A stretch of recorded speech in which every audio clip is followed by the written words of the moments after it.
যখন যে জাতি আল্লাহ এবং তার রাসূলের অঙ্গীকারকে ভঙ্গ করবে, আল্লাহ পাক তাদের মধ্য থেকে বিজাতিদেরকে শাসক বানাবে আর তোমাদের ধন সম্পদগুলোকে ছিনিয়ে নিবে। হাদিসে বর্তমান মিলেছে না মিলেনি? তাহলে কথাই আমার শুনেননি, কথার উত্তর দিবেন। আল্লাহ নবী সাল্লাল্লাহু আলাইহি ওয়াসাল্লাম বলছেন যে যখন যে জাতি আল্লাহ এবং তার রাসূলের অঙ্গীকারকে ভঙ্গ করবে, আমি অঙ্গীকার করেছিলাম মুসলিম হিসাবে যে আল্লাহর আনুগত্য করব, রাসূলকে মেনে নিব, রাসূলুল্লাহ সাল্লাল্লাহু আলাইহি ওয়াসাল্লাম অনুসরণ করব।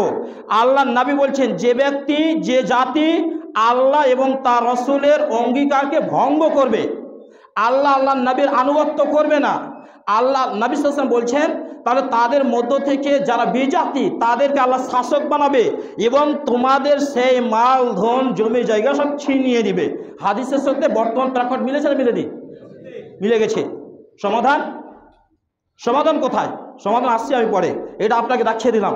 তাহলে নবী সাল্লাল্লাহু আলাইহি ওয়াসাল্লাম 1400 বছর আগে এই কথা বলে দিয়েছেন, আর আজ সেই হাদিসের প্রেক্ষাপটটা একদম মিশে গেছে, একদম মিশে গেছে। সমাধান? সমাধান যেতে হবে, সমাধান না তো হবে না। এবার